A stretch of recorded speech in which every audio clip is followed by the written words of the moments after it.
speak of reporting on development, once being a development reporter. What's happened is that this has become an enclave, a little ghetto. The minute you say development journalism, the news editor in the office becomes hostile. In some countries, it became a track for essentially governmental stuff. In the other track, it became a kind of writing for non-governmental organizations. Endless success stories that don't last, that don't stand the test of 2 years. The number of success stories we've seen in development journalism, planet Earth should have been a Shangri-La by now. The critical element of reporting went out because you're always writing something very about some noble, selfless bunch of individuals. Fine, that's good. You don't have to make a cult out of it. Unfortunately, development journalism went down the road. It's full of cliches. I wrote a piece, you can look it up on the net, it's called The Tower of Gabble. The piece is just a farce. All I did was to take 200 cliches and link them together. I wrote it as a very serious piece, and there were people who took it seriously. Okay? It's just the nonsensical cliches that we use in the name of development journalism. What happened? I'm resisting the idea that reporting on development should be put into a ghetto. The development reporter does not have the legitimacy of the political reporter, does not have the legitimacy of the sports reporter. Okay? Now what happens is that when you write on the so-called development reporter, you're shoved into a section which has, say, 1/50th the space that sports does. For me, development is an incredibly political process.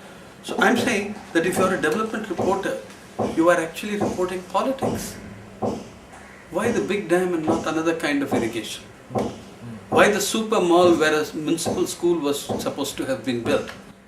That's what we're trying to do by pointing to the urban reader repeatedly. Look, so many people are dying. Since January this year, there's been one suicide in Vidarbha of a farmer every 10 hours.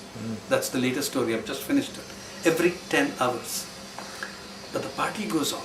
You've got to keep putting it in there and confronting society with what it does not want to see. It's not, one of the worst abused phrases in journalism is what the reader wants. There's also what the reader needs to make an informed decision about what he wants. Yeah. For example, I used to do a whole page on development issues when I joined the Indian Express, and it was in all 17 editions of the paper.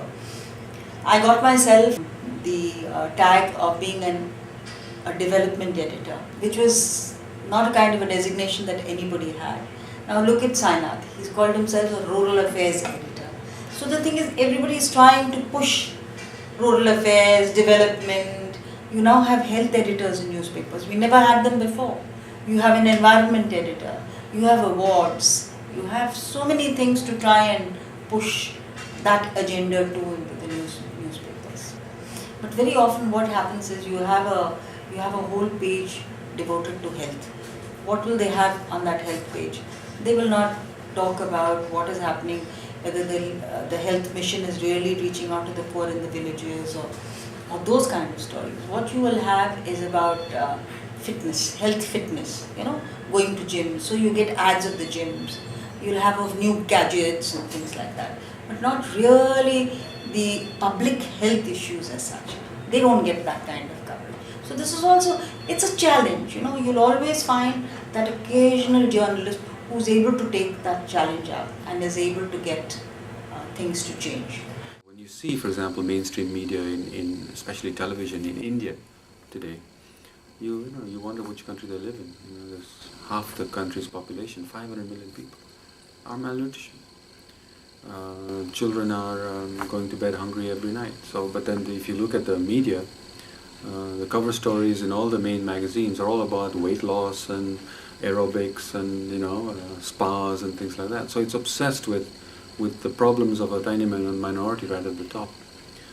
So media doesn't fulfill its civic function and its public service duty of bringing to attention the real problems of the country.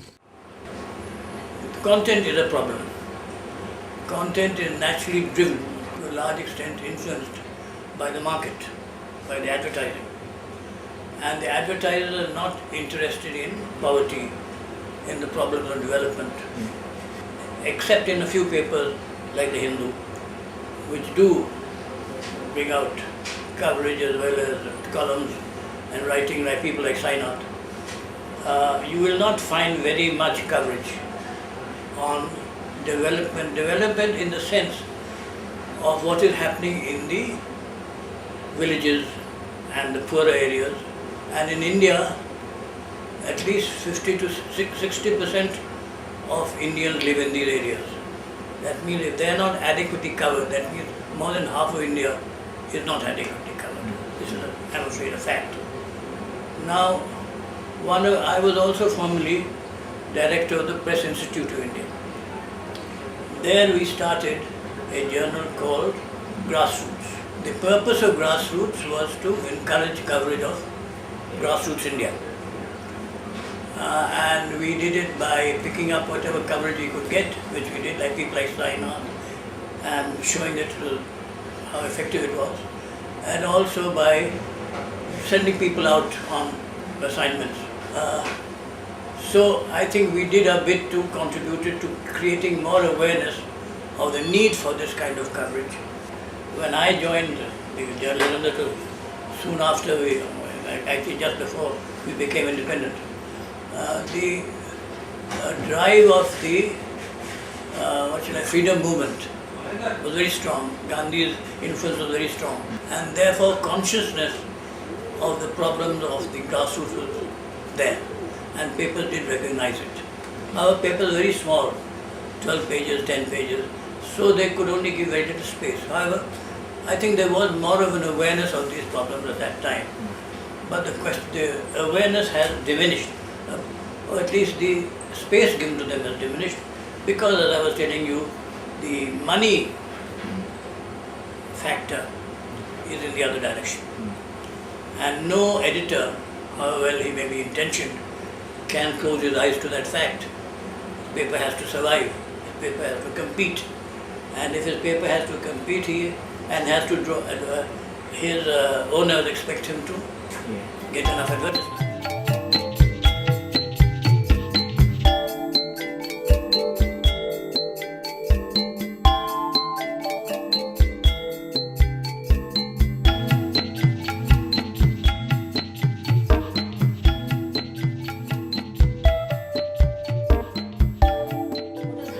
Increasingly in journalism is that people are just picking up the phone and just getting one or two quotes on the newspaper or speaking to their contacts, and they're not actually going into the rural areas, going to the ground, seeing what is happening. They become more armchair journalists, which is not what journalism was and should be. We need to be with the people. But I agree with Sainath that everybody cannot be a Sainath or be that passionate, nor does everybody have that status in the newspaper that the newspaper says you travel all over, we'll fund you and we will use all your stories. But I think you will get the best story if you live with people who are suffering. Okay, if you go and stay with a family that has 3 members of the family who are infected with HIV, you would get a wonderful human interest story. Better than you would if you just met them once, because you would experience this whole thing.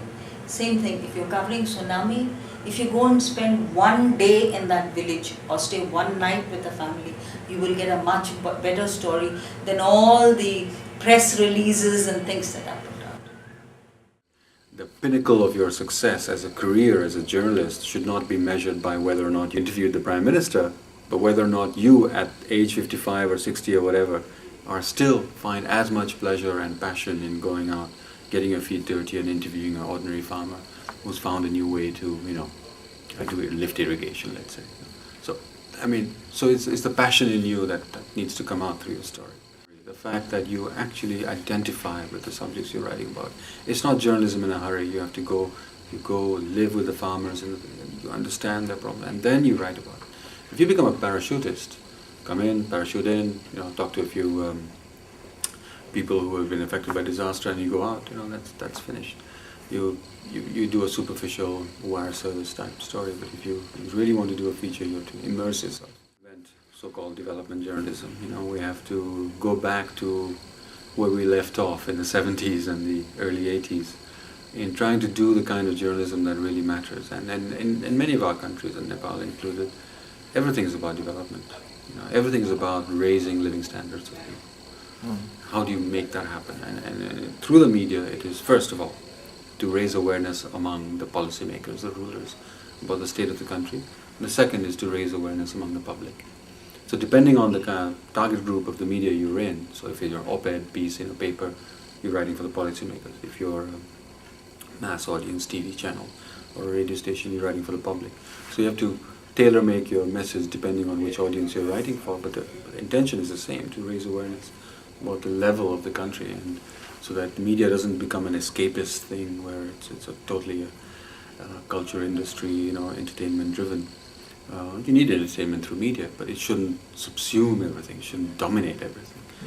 And then how to make that information about development then interesting and catalytic in bringing about change is the big challenge. And that challenge has always remained, ever since this whole term development journalism had been invented. That challenge of making news about an irrigation farmer in Pakistan or a woman porter in the Himalayas. How do you make it interesting?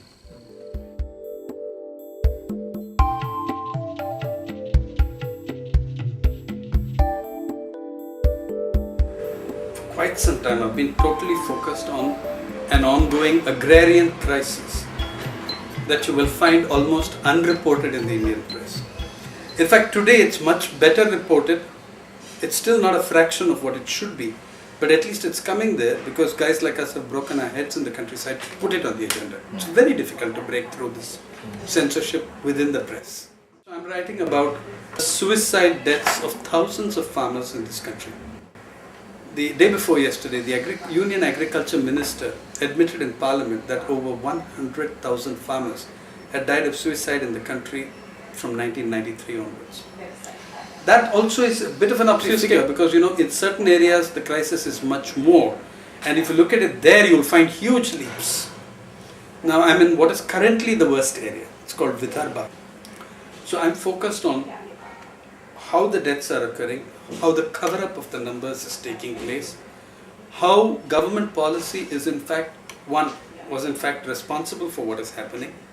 Two, why the measures the government has taken to stop the deaths will not work, because they don't want to get down to the real issues which hurts the interests of those classes that are driving the government. How do you keep a story alive? So you have to find 1,000 different angles and ways of retelling the principles, so that it doesn't die out. In the media it's very easy for something to drop dead and never reappear. Right. So I've looked at the crisis in terms of every different thing. I've looked at how the crisis has affected schools and attendance. One, I've looked at how the crisis has affected religious festivals, because religious festivals are a big industry in India. So I can look at the fall in the fall in turnover of religious festivals and say, look, this is what's happening. Then I've looked at weddings. In one story I did from Kerala, showed it's a Christian area, and you can look at the church registers. Weddings went down by 50% as compared to 5 years ago. So in that way. Now then if you get into a wedding situation, it's so expensive. It is so expensive because people are not able to afford weddings. So I was at a bizarre situation, and that's the first story. One household participated in 3 weddings and a funeral in 24 hours. But call off the wedding because of the funeral. The head of the household committed suicide. But if they called off the wedding, it would shatter all the families and clans because of the costs involved. So, they were helpless. Their head of household was dead. But the entire village, and for me this is moving, this is inspiring, an entire village of extremely poor people gathered round and took responsibility for conducting the weddings and observing the funeral. So you had an incredible situation where people were, activists in that area were phoning each other. Do you know why? To make sure that the funeral procession and the wedding procession did not meet. Unfortunately, they did. And the bride broke down, knowing that it's her uncle in the distance. But I would not write the story as a story of weddings and funerals. I make it appear that way to interest the reader. But every third paragraph will link it to the larger crisis, to policy. Now I'm writing about this astonishing Dalit boy from the poorest sections of society. He's in the first year of college. He's going to drop out because his father committed suicide. He's got to look after his mom. This boy sits in a rural area where no cell phone network exists, no landline telephone exists. He has to travel an hour and a half to make a call to me. I ask him, he's a Dalit boy. His father was illiterate, his mother is illiterate. He is completely self-taught, and I wish these idiots protesting against reservations could beat him. You know what he told me? I asked him, what do you want to do? He said, see, I'm very clear, I want to do my MA in political science and a PhD. He comes from a village where nobody's gone past the 4th grade.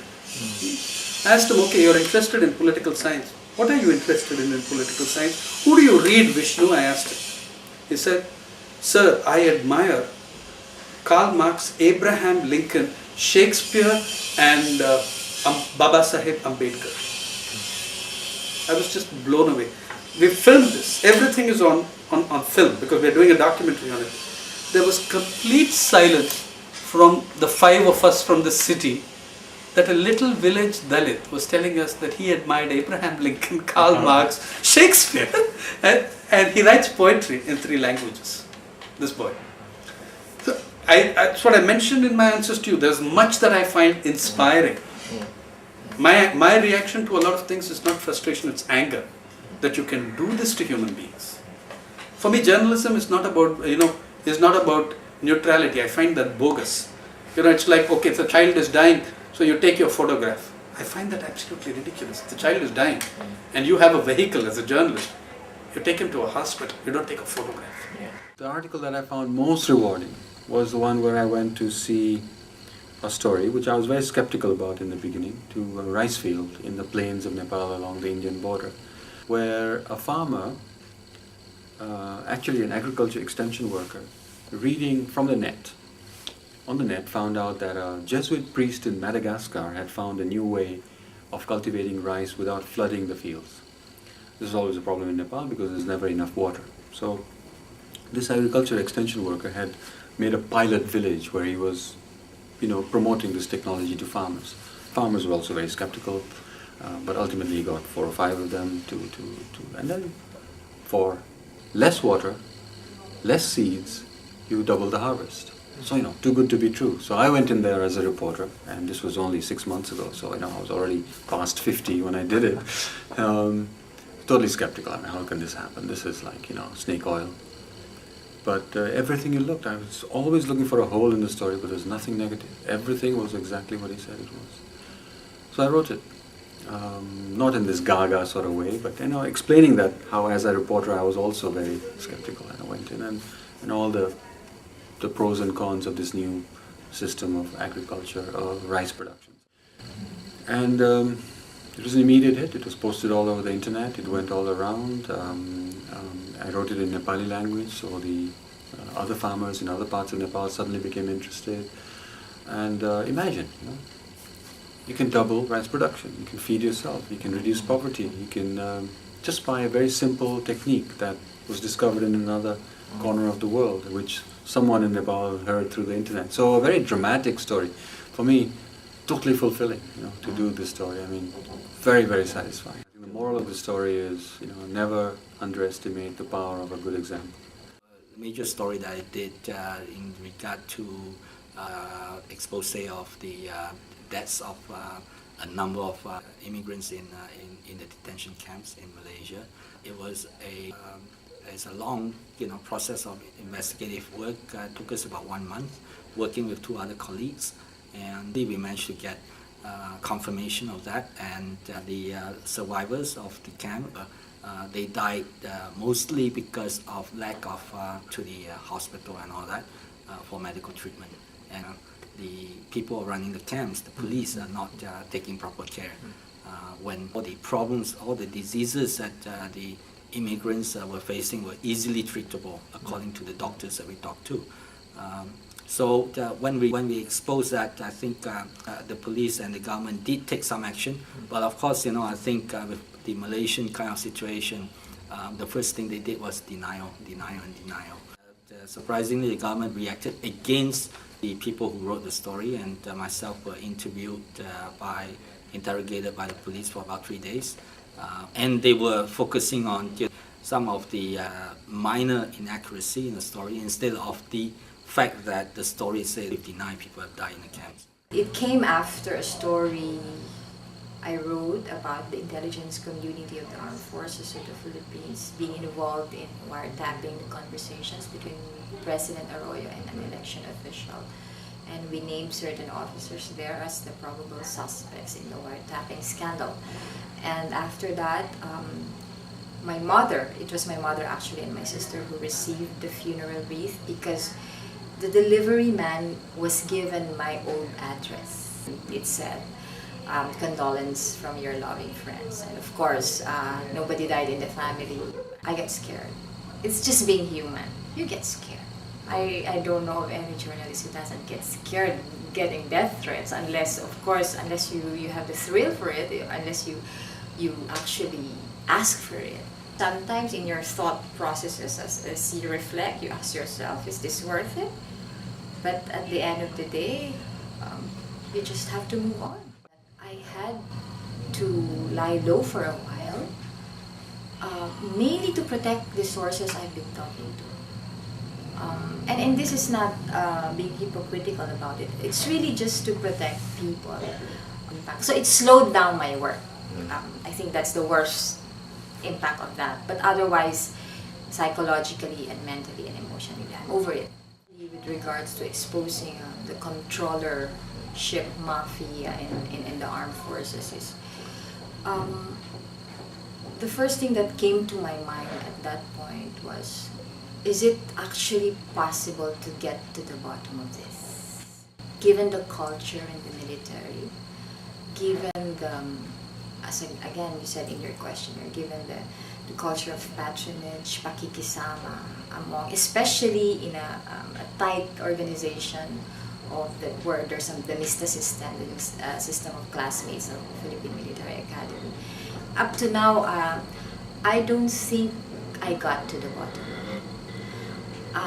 I think as a journalist, it's healthy for me not to believe that the piece I wrote was the last that was said of the subject matter. You continue to criticize your own work, and up to now, I'm not quite satisfied with it. Will I get to the bottom of this? Will the processes allow me? Will the system allow me? And I don't think it has allowed me enough to actually get to the bottom of corruption in the military. And second is the people who are willing to talk about corruption in the military, what are their vested interests? Because I've known the military for, as I said, 17 years already. I've met the best and the worst people in the armed forces. And therefore, how do you then determine the motivations of these sources who are willing to talk? Because if you lack documentary evidence, thankfully for this story, there was a lot of documentary evidence from the civilian agencies, not from the military. Then you need human sources to talk, but these sources have their own motivations. So those were the two principal things that came to my mind. And then, the constant fear to any reporter is you'd probably break the confidence of certain sources. You've developed a very professional relationships with some officers who probably would turn out to be part of the mafia. And what do you do? I mean, these are constant questions. I've lived through the Marcos years. I worked for an opposition paper. And even in my early years, I was trained to protect myself, to still have the courage to put out the story, but also to always watch my back at the same time, and to know who to get in touch with in case I run into trouble. That was something I have had all these years. As an investigative journalist, certainly you get a lot of friendly warnings. Don't tread on this territory because you might get into trouble. Or I get nasty phone calls. Sometimes I get weird text messages from people I don't know. And I'm always alert. But that has never really stopped me from doing an investigation.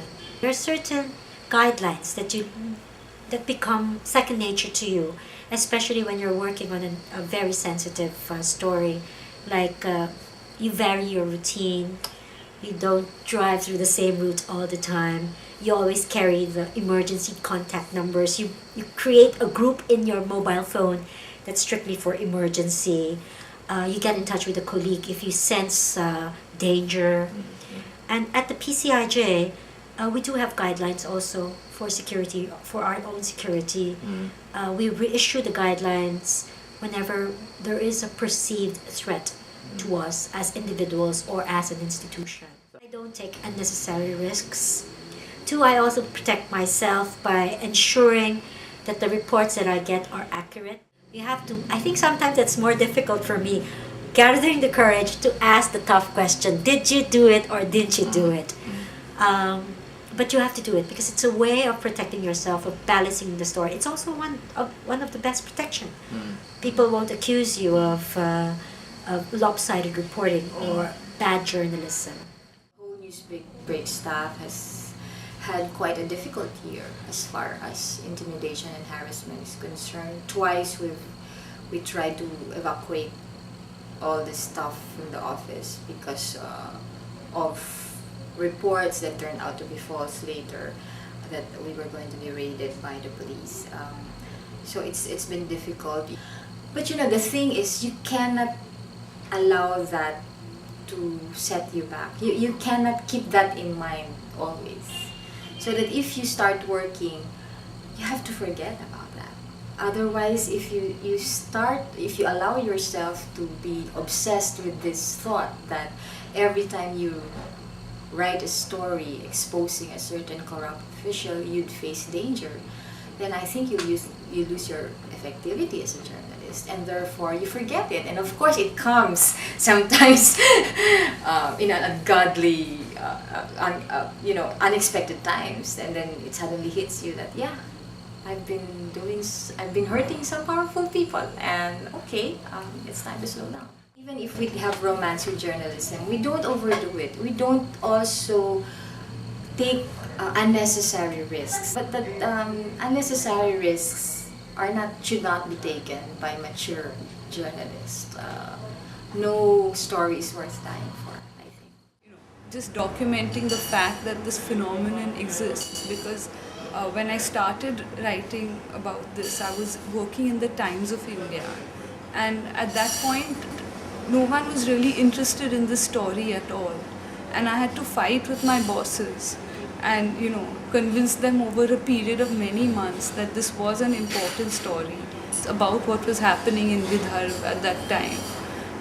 Although there were smaller just reports, so and so has committed suicide, I did a series exploring the various facets of the reasons why what that contribute to this kind of crisis.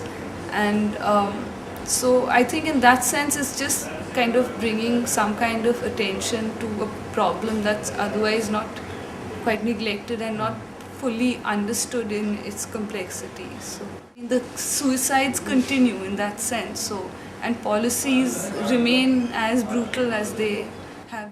Okay to keep writing, but what kind of, how does it ever help the people who you meet or you interview, so that you're always left with that feeling at the end of the day. And like you're saying, the government response is so ridiculous that in some ways they refuse to acknowledge that people are committing suicide because there is an economic crisis, And I mean, they'll always put down reasons for the suicide to things like alcoholism, family problems, schizophrenia.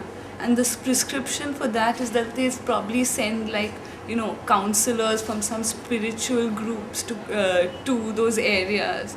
So, you know, there's a kind of religious cult called Art of Living here.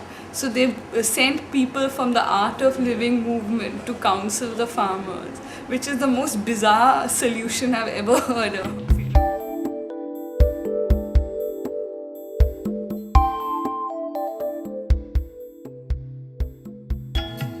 I always read as much as I can about the subject before I even attack it. And I don't sit at the computer unless I can see somehow not only a structure of what I will write, but the precise words falling into their places in my mind's eye. So I take probably less time actually writing my pieces than thinking about what to write. You know, but I remember one writer saying that by now his wife understands that if he is looking out the window, he is writing. One must have developed a sense of structure. All writing is structure. I mean, it's not as if you can sit at the typewriter and be confident that the words will come. Words don't come. Thoughts don't come. Words and thoughts are bled out. So I have seen reporters like that when I was editing a newspaper. They'd come to the typewriter or the computer and they'd get stuck. Why? Because they don't have a sense of structure. They don't know how to begin. When somehow they're able to begin, they don't know how to carry on. When somehow they're able to carry on, they don't know how to end. Why? Because they don't have a sense of structure. I think it was William Zinsser who said, writing is like carpentry. You know, you are building and you start where you need to start. In building an edifice, for instance, you start with the foundation. And you can't build the roof until you have the post to sit it on. You know, writing is the same. And then you write for clarity. Clarity is again the first which. I mean, not style, not elegance. These are natural increments of writing. You don't aspire to them. I mean, to be able to achieve clarity is good enough. And think style and elegance and grace take care of themselves. At one time I thought it was a good principle, write as you speak. But later in life I realized that oral expression and written expression are two different things. Oral expression can be aided with gestures and such other things. Raise an eyebrow and you add a nuance to what you've said. But not in writing. You are a phantom behind your piece. And therefore you are not aided by anything else but words. So it is something else. To me, writing is something else. It's an entirely different discipline than oral expression. I spend a lot of time actually reading on the topic before I undertake an investigation. First, I need to know the sector very well. I need to know all the key players that I have to approach, whether they're in government, in the private sector, in the public sphere, or just the ordinary people that I have to approach, the agencies that I have to work with, the systems that I have to take on. I have to understand the procedures. And so a lot of it is spent just reading up, familiarizing myself. It's like going to battle and training for it. And once I start, I actually have a plan of action. I plot out what I do. I draw laundry lists, people I have to talk to, where I will get in touch with them, the documents I have to access, and the statistics, basic data I have to get. And even that early on, I already tried to create frames, story frames. I don't know yet what I will yield, but somehow you have a sense of this is the area that I should focus on. So once you have all the data in and you've organized your files, the story writes itself. In fact, writing for me is the least difficult part in the entire investigation. It's really the data gathering, the planning stage. But once I have that all laid out, the story writes itself, because then you have all the stories to tell. You have all the human faces that you need. All you have to do now is to pick which is the most dramatic, which has the most impact. Whether it's going to be a straightforward account, or you have to do a narrative style, or to do a lot of interpretation in the story. I mean, journalism schools keep emphasizing, and it's important, the inverted pyramid is very important in news writing, especially for journalism on the run. But what we forget to teach most of the time is the different storytelling devices, compelling writing. But the more stories you can tell, the more anecdotes you can put in your story, you'll find that you will be able to hold your reader from beginning to end, even in a 15,000 word report. One thing I've learned is some people, of course, just take down notes and then transcribe a bit what they need. I like doing it all over again, even if I write them down. And I'm a voluminous note taker. I like transferring them again to soft copy because it allows me, while I'm doing it, to again process the data and analyze the data. And somehow, again, I could see this should go here, this should go there. So even with interviews, after I've listened to them, I know some journalists say that, you waste a lot of time just listening to the interviews again. And then it's best to just pick the bits and pieces that you need. For me, it's not, because if I listen to the whole interview again, then it makes me realize I might have missed out on some parts, or at the time that I was doing the interview, I may not have understood it as well as I am now that I am listening to it all over again. So that's the laborious part for me, the organizing part, the processing, the analysis. After that is done, and while I'm doing that, it's like I start writing because I start classifying them. So it's like I have a three-part series. The first part will deal on the problem. The second part will deal more of the history or a particular transaction. The third part might be about the reforms that are being undertaken and why they won't take off. What are the obstacles? And it's like grouping them, categorizing them. The funny thing about here working in the Philippines is we do have a constitutional guarantee on access to information. However, government agencies still make it very difficult for you to access documents by telling you that, one, you can't bring them out, or you can't photocopy them because some people might get mad. And so what I've learned is with the digital, bring a digital camera along and just shoot the pages that you need. So I do that a lot of times. Sometimes I end up telling them I won't bring out the document, but allow me to just shoot the pages that I need. So it cuts down on my note-taking time.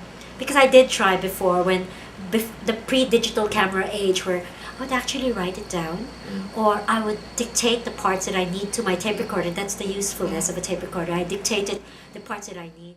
Well, let me tell you, the editorial, which is the serious stuff that I write, that I can write in 20 minutes because my thoughts are clear. I know what needs to be written. Satire is a very, very difficult thing to write. So you can't hit below the belt. You have to be just right with the humor. It has to be funny, and that's difficult. So my wife always tells me I'm having a writer's block because she knows I'm tossing and turning on Wednesday night. That's my deadline. All night, and then she knows that it hasn't come to me. Yeah, and it's stressful writing satire. Actually, it's the same thing. You're communicating the same idea. In many cases, the editorial and the satire is about the same thing. It's about the king and how greedy he is, for lust for power. And in a satire, you're poking fun at him, you're ridiculing him, you're using the power of comedy and ridicule to bring someone to actually criticize him. Editorial is more frontal, it's more direct in a sort of narrative way. The format for satire is always a little different. You need a template. What kind of template are you going to put it on? So it has to be a spoof of an interview, or a spoof of an advertisement, or a spoof of, let's say, an editorial written in some other paper. So the format, and then the content then goes in to fit that format. So if you're writing a spoof of an editorial, then whatever you thought, how are we going to make fun of this guy, goes into trying to make fun of it. And then, of course, because you have to insert in the absurdities and the wordplay. The crisis, the political crisis in Nepal has been around for 4 or 5 years now. And basically, there's only one solution to it, which is for the king to devolve his powers to a democratic system, restore democracy. And so there's only so many ways you can say it. So we've been saying the same thing over and over for the last 5 years. So basically, we want to say something fresh. So, and because editorials, people don't really read right away. They'll keep it till the end. So you have to have a very, very snappy beginning. You have to have that headline that really punches you in the nose, and that first paragraph that really grabs you right away. So it has to be in a very colloquial, everyday language that really grips people. And then then you can go into the substantive part, what you want to convey, and you always need to end it with a hook, so that even after they stop reading the editorial and they turn the page, it's still resonating in their brains. This is what I tell my journalism students as well all the time is, actually forget you're a journalist, make yourself a communicator. So if you're radio, your voice, your language. If you're on TV, your appearance, your gestures, the way you look, the way you communicate. And writing is language. It's all about words and language. So you have to have total mastery over it. Your words have to be exactly what you want to say, and that's the first thing. Second is to express it properly, attractively, with a good design and layout, so that you can communicate your thoughts. You can have the most brilliant thoughts, but if it's written in a boring way, laid out boringly and designed badly, no one's going to read it. It's going to be wasted. So you have your process as a communicator starts with being with approaching the subject as a communicator of ideas. So you're passing your idea to other people, or you're a medium in which you're taking other people's idea, processing it, analyzing it, passing it on. So if you think of it that way, then it's easier. Then, in our part of the world, I don't know about East Asia, but in South Asia, we journalists love to pontificate. The longer the sentences, the longer the words, the more arcane and abstruse the idea, the greater they think it is. If you have your structure in your head, and actually, I discipline myself and I tell my students to discipline themselves as well, to actually have an outline, write it out in longhand, and then you work out of that, where the quotes come in, and so that you can actually have a logical outline where one thing follows another, and then sometimes you can play around with it and bring something up while writing. But ultimately, it has to be in your head already. Otherwise, it becomes wishy-washy, goes all over the place. I can tell when my editorial is going all over the place and lacks direction because I don't have that outline in my head. Journalism is about communication, so how you put it across is what's most important. And it's also about the way you see a certain situation, and it's very important to also get in more than just the stories. Maybe point out something else that's not part of the story but that is relevant to the larger picture. Basically, I just try to bring in as much of people's voices as possible. Try to place it in some kind of context. But I try to focus more on a person's story because that's what people, your reader finally connects with. So, most of my work in Gujarat was a lot of recording testimonies. So there are a lot of stories I've done that are purely people's narratives. And then of course I've done a lot during the whole political atmosphere at that time, which was also connected to the kind of climate of fear, and that involved talking to people. And I think you should always begin a story with a human face. A good case study is a good way to explain the whole thing. I think the development journalist has to be a better writer than the business journalist, because it's so difficult for him to sell what he wants to. There's a situation on the ground. It's so much more difficult. So he has to have a better play of words. He should be able to touch on the emotional core of the reader. And you can only do that, I think, by portraying your whole story should be built around a person. And then go into the whole thing. The big thing is to begin. I collect all my material, and then when I sit down to do the story, the first couple of paragraphs is the most difficult. And once that is through, then I can, sort of go through the whole thing. Then I look at it again and then send it. Which I think most newspaper journalists don't have that opportunity. You have to do, you have to do a story. But I will tell you I remember that there was a big oil slick of the Andamans, and I was then covering the Environment Ministry, and the Minister for Environment, he was flying down and flying back the same day to go. So I took a ride with him. I told my people, I parked my car at the airport, and in those days I couldn't phone in and give the story. But in the plane itself, because of the time constraint, by the time we landed, it was 9:30. By the time I reached my office, it was 10:30. But they had kept a slot for me. I told them I'm coming. They kept the front page, right at the top of the page, free, because it was an exclusive story from the spot. And in the plane itself, I was thinking of my opening 2-3 paragraphs, and I had in many ways jotted it down so I could quickly push it. But when you are freelancing, you have much more time. So it just did the difference.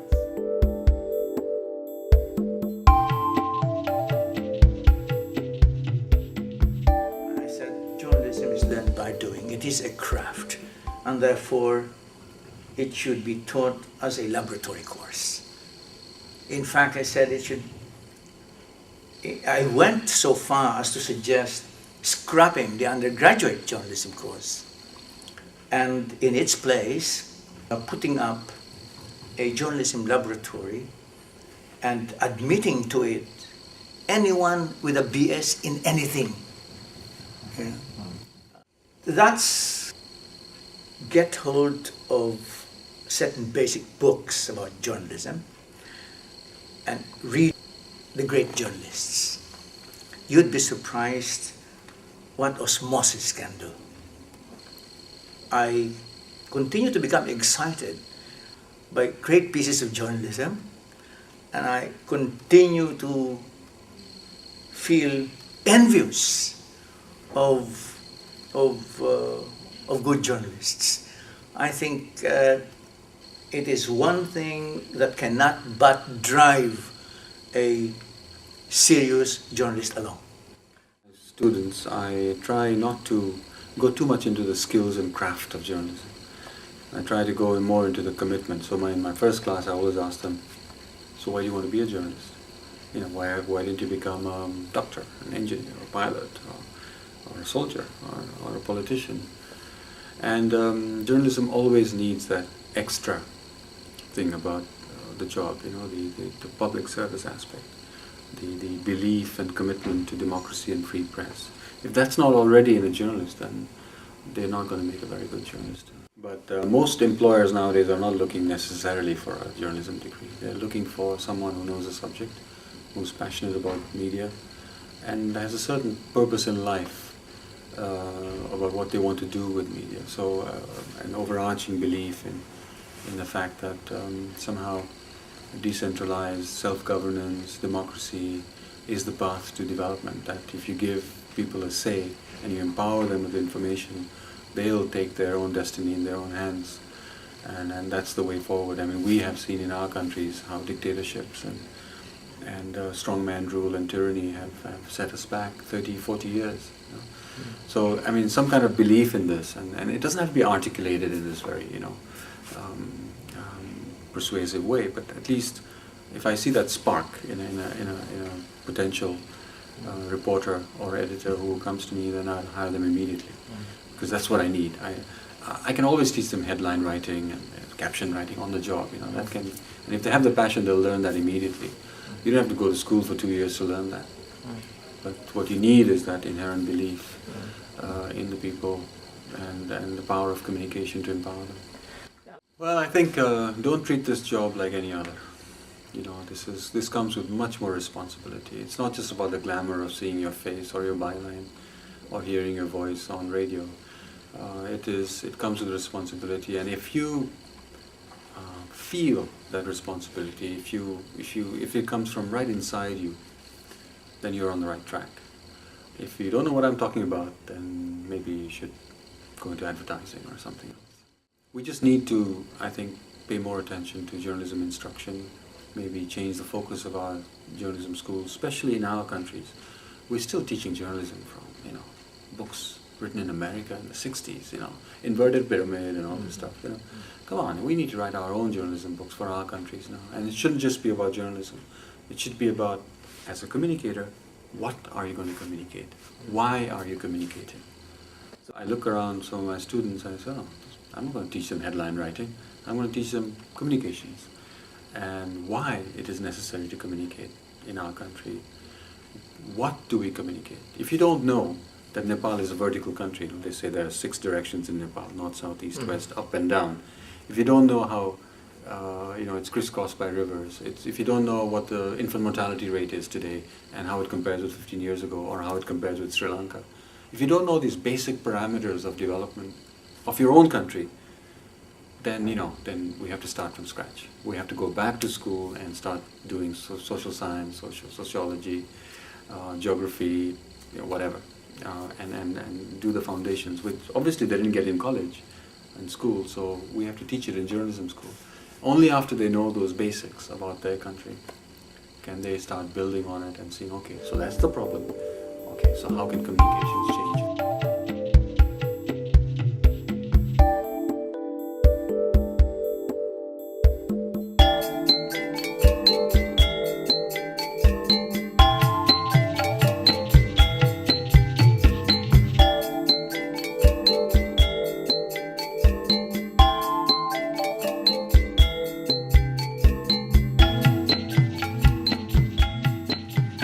School in Sophia, and in ACJ I do 2 different kinds of things. In Sophia I do a course on ethics, principles, dilemmas of journalism. The idea is to make them think about their profession at all times. The whys of why are you doing this, and make them consider very, very contentious issues. Half the class they speak, half the class I speak, but in my half they can interrupt. They're made to do presentations on issues like reservations, caste, which they're going to have to cover tomorrow, and hopefully without the prejudices that mark their class background. It's quite a challenge. In ACJ I do a different thing. I do a module. It's the only journalism school in the world that I'm aware of that has a core course, compulsory for all students whether broadcast or print, called Covering Deprivation. Our understanding is that which I also do at Sophia's as part of a larger course, my understanding is that if you don't know something about covering deprivation, you have no business to be an Indian reporter. If you're a reporter in Pakistan, Bangladesh, India, you have to know something about covering deprivation because this is the most deprived part of the world in sheer numbers. But how do you engage with people? Give you an idea. I was asked to do a workshop last summer, or 2004, by the journalists of Kurnool in Andhra Pradesh. They said, we want to write about ordinary people. We want to write about poor people. Come and teach us. So I did. I took them to a site, a government work site, where extremely poor people, including girls pretending to be 16 and 17, but were actually 12 and 13, but so desperate that they needed the work, were digging. You have to dig 70 cubic feet to earn 45 rupees, which is $1. 70 cubic feet. It was 49 degrees heat. Okay, so all the journalists were shocked and brought out their cameras and pens and saying, look, these young girls doing this hard work. I said, hold on, put down your pens, put down your cameras. And then I made them do that work. I said, this is your workshop, work. Okay, and the first half an hour guys threw up. I said, next time you write about SOPs for the poor and subsidies for the poor, think of your experience. I even have a problem with the word best practice. It assumes that there is only one best way of doing something. I really have. And it shows in the North American Eurocentrism of such writing. So I'm glad you're doing something about Asian stuff. But I'm saying, I don't believe that there is only one best way of doing something. I think that the best way of doing something in North America could be a horrible way in Aboriginal Australia. Best practice. See, first thing, I think there are 2 kinds of objectivity. One is personal objectivity, which is true to your situation, your society, its value structures, it's a lot of things that shape us. If you asked a young student, a journalism student in Australia, and a young journalism student in Mumbai to cover the same event, however honestly they cover it, you're going to get two very different pieces. There will be large commonalities, but there will be significant divergences as well. Accept this. I would still say that if they've been honest, they've been objective. The doctrine of objectivity places the final word in the hands of authority. I find this fraudulent, and it serves power. It serves advertisers. This doctrine sprang up, if you read Ben Begdickian's Media Monopoly, it sprang up around the time that advertising sprang up to protect the advertiser. So no matter how much evidence there was for 100 years that smoking led to cancer, you always had to balance it with someone from the industry who said there's no such link between smoking and cancer. And the debate goes on when the whole planet now knows that smoking does lead to cancer. So it was always in India, and in political journalism that translates into giving the last word to authority. Now I go to the village. Typically when you go to the village, you will talk to one or two villagers, you'll talk to an NGO, because it's easier to talk to someone from your own class background. And finally you will speak to the chief administrator of the district, who's called the collector. Now I don't give that collector any importance if I find he's been in the village for 6 weeks. I mean, if he's been in that district for 6 weeks. Now my understand, who is he to talk to me about farming in the district? And why should I give him more authority than a farmer who has tilled the soil of that land for 45 years? I think that bogus weightage is called best practice. Okay? I think it's a fraud. I think it's a fraud on journalism. It's a fraud on the public. And it always buttresses people in power. I will give far more weightage to the person who's actually conducting farming there than a raw recruit from the administrative service who's been 6 weeks in that district. It's got to work. The story has got to work in terms of being honest. You do not equate truth and nonsense and call it balance. Journalism is for people, not shareholders. If you start writing for shareholders, that isn't journalism. Are you writing to please the owners of the company, or are you writing because the public needs to know what you're writing about? I think a newspaper is a community instrument. It has to respond to the lives of people. It has to respond to the lives of people. The more it's corporatized, the less it will do.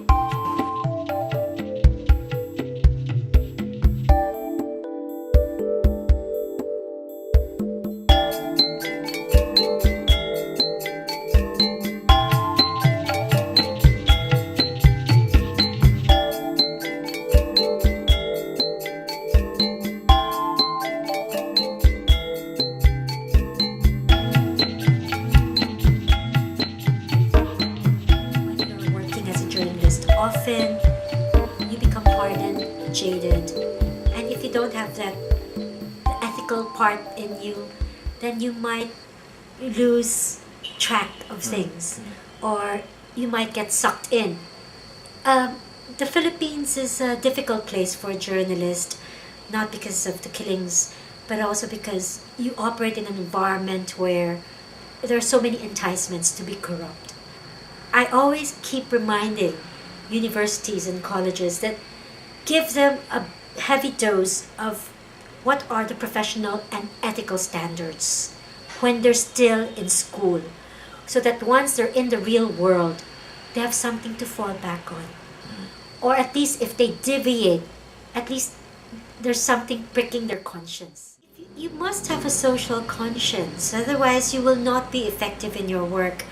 If you just like to write about routine things, maybe a crime story, somebody stabbing another person, and then forgetting that beyond the stabbing is a bigger story, that it's a societal problem, then you're just half or maybe just 1/4 of a journalist. The journalist would go out of his way to try to find out why an economic, social, political problem persists. You're never satisfied. There's always this insatiable hunger for not just information but for explanation that will try to help explain to you why the world you live in is such. As an investigative reporter, I always tell people also that you still have to have that rage within you. I would say that someone who believes very strongly in what they're doing, and for journalists would be, strongly in the profession of journalism. Someone who cares a lot about ethics, someone who will pursue the truth, basically, what come may, and someone who are willing to also, fight for press freedom, because I think, it's important that we defend press freedom. I think that is an important attribute of a professional journalist, because that's our lifeblood, really. If there's no press freedom, we would not be able to do our job properly. If I'm not in journalism, I'll be in something else that would be more or less, working towards the betterment of the society, really. Before I became a journalist, I was very much involved in anti-racism campaign when I was a student in Australia. I was very much involved in the democracy movement in other parts of Asia. So journalism just happened to me, really. I discovered that I can write, and I can, through that I'll be able to bring about, better understanding of the problems that we all face in different parts of the world. And you would have to develop it. You would have to practice his profession consciously. I mean, it is not simply going to the beat and asking what's happening, and because a journalist is not supposed to be rewarded for ignorant doggedness. I mean, you must know what you're looking for somehow. You must have what I call the germ of a story, even before you start asking around. I mean, so it's a conscious effort. It should be a conscious effort all the time. As much as possible, you should know what you're looking for. And the first virtue, skepticism, a journalist should try to ascertain as best he or she can whatever raises the slightest doubt. That's what I always tell younger journalists. Skepticism is a virtue. It may well be the first virtue. You make sure that the line is drawn between skepticism and cynicism. Cynicism becomes a sort of prejudice. Skepticism is a professional virtue. The work of the journalist does not stop at writing the story. It's really facilitating something that will happen in a community or in a place that would allow people to say, hey, we can do something because we read the story and it gave us a map. It gave us a roadmap to what we can do. It's not prescriptive, it's an ordinary story, but it can be written in such a way that allow your readers to, okay, if I do this because I saw in this story that there is something I can do. Let's say, for example, about how to protect the environment in a small village, then I think we've done something. Because I think journalism should lead to some sort of a resolution of issues. Again, very difficult to present, especially to big media organizations, when you say that you should balance profit with mission, etc., etc. But I think, personally, I think that journalism is a mission more than anything else. I mean, you went into this kind of craft, into this business, not for profit, but really to catalyze citizen action.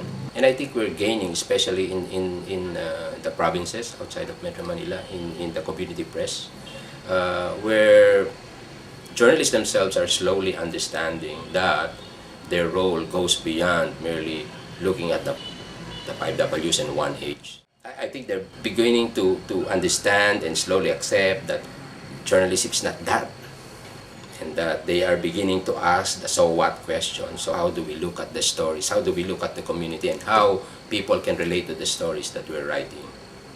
How can these stories help in a way, let's say, for example, achieve their dream of having their small barrio electrified or given power, given electricity by the government. So it's very simple things, but things that directly relate to gut issues, because this affects their day-to-day lives.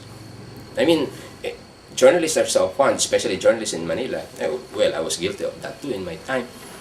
our journalists are so fond of looking at the big picture, the big things. When you say corruption, you want to see grand larceny, the big thing. I mean, you want big government officials involved in that. But you forget that the forest also has trees. So when you look at the small corruption at the local level, and it erodes the very foundations of many democratic institutions, then you begin to marginalize all these issues that are very important to citizens, especially at the local level. Journalism historically the credibility factor has come from moral authority. Yeah. Let me give you a very simple example. I interviewed the editors of the New York Times in 2000, year 2000. And everywhere I met them, I met other editors. And I asked, if Mark Twain were alive, would he find a column in your newspaper today? That was it. Agony. And they admitted that probably not. Right. Now don't look at Mark Twain as a novelist or a writer of books. He earned his living from journalism. He was one of the most fantastic journalists ever. He reported on an incredible number of issues. Incidentally, he visited India and wrote very brilliant stuff about it. Hilarious and very perceptive as well. This was the first journalist in the world to write a book on what the United States was doing in Philippines, describing without compromise the atrocities that were conducted in the Philippines. How 5% of the population were wiped out. How innocent women and children were slaughtered. This was Mark Twain, the journalist. Today's journalism, its irreverence is towards those who cannot hit back. Mark Twain's journalism was inevitably irreverent to the powerful. I'm doing something on 10 such journalists. That's one of the books that stuck. And Mark Twain is one of them. And I've been looking at his columns from Hartford in the St. Louis Post-Dispatch. And every column has digs at the establishment, at the powerful, you'll never find him turning around and attacking someone who cannot hit back. Second was unrelenting scrutiny. It didn't matter who you were. In God you may trust. Everybody else produces evidence. Okay. Third was that, I think that essence, for me, by the way, the greatest journalist of all time, perhaps, in my opinion, was Thomas Paine. A person whose books inspired 3 revolutions. The anti-monarchist movement in Britain, the American Revolution, and the French Revolution, where he was called Citizen Paine. The one foreigner to reach that eminence in France. And completely by the way, you will not find Thomas Paine required reading in almost any American journalism school that I know of, because he's looked at as a pamphleteer. See, one of the big differences in journalism today is that the corporate world gets to define who is a professional. In real journalism, any citizen could be a journalist. Would today's professional definition accept India's most prolific journalist of all time as a journalist? Mahatma Gandhi was India's most prolific journalist. Which journalism school would teach him as a journalist today? Yet, when we all talk about telling the truth, tell me anyone who told it more powerfully. There was another, his name was Ambedkar. Okay? If journalism is about telling the truth to power, these people did. Gandhi told it to the British establishment, Ambedkar told it to Gandhi, because he disagreed with him on very fundamental issues. If we're talking about journalism as talking the truth to power, the so-called pamphleteers were far greater journalists than anyone we have today. And they never falsified, and they did not plagiarize, and they did not cheat, they did not invent sources. They did not give the last word and weightage to official sources. They told their stories around ordinary people through observing the lives of ordinary people. A person like Thomas Paine or like Gandhi decided that colonialism and imperialism were ruinous to the lives of poor people, and that, then they all stood for freedom and liberty. These were the commonalities. How much freedom and liberty does a journalist in a newsroom of a corporate-owned paper have today? that I think that one should understand the nature of impact of journalism and the press. As you know very well, as a journalist, a teacher, the impact of the press sometimes is a very tenuous one. The link between what you do and what transpires may unfold over 5 years. You write about a stupid enterprise in mining in Orissa, and nothing happens. The government goes into defensive mode, etc. Later you find that people have voted against that government and that the new government cancels that stupidity. Yeah, it's not a one-to-one link. I'm saying the role of journalism is not story, impact. That happens sometimes. Journalists get very demoralized naturally if a great story they do has no impact. The odd thing is that the next week you might do a far less important story and it may have, earthquake-like repercussions. And, we in the media tend to have a sense that we're very powerful, that we can change things. And the public also shares that feeling that media is very powerful. If they wanted, they could change. But I'm not so confident that we have so much power. In fact, media's power is quite limited. We can take you up to awareness, but after that, behavior change in regulation, change in policy, going after the culprits, booking the criminals, that's all someone else's job. So we can go up to there. I think a little more what we can do is do some follow-ups now, after we've taken people up to there, but beyond that is someone else's job, the judiciary, the legislator, and that's where we need to understand media's limitation. For example, we've done in Nepal lots of investigative stories on fuel adulteration. Most of the diesel that you buy in pumps in Nepal are 50% kerosene. Subsidized kerosene is mixed with diesel. This is ruining engines of cars. It is ruining the health of people, pedestrians and others. But no matter how many investigative stories we do, things have, it just hasn't happened. There's no crackdown. It's just that this whole corruption thing is so pervasive up and down the ladder of the oil ministry. That's one sense of frustration you have, that you do all these stories and nothing happens. If you have a democracy, then all these stories do stick into the public mind. There is subliminal effect of all this, and when time comes to elect new officials, or when time comes out to go out in the streets and protest, then you're building on that public sense of outrage. Yeah, we have these unspoken rules about no armchair journalism. You have to go out in the field. You have to bring the reality of the country to the capital, because the root of the problem is the fact that rulers in Kathmandu have ignored the rest of the country for so long.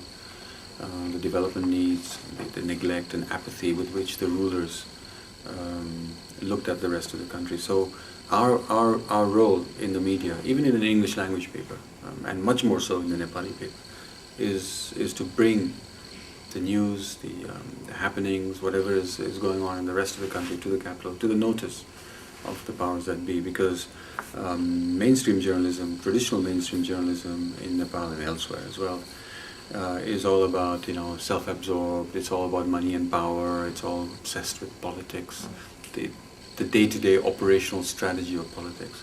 We try to boil politics down to its essence, about what it is for.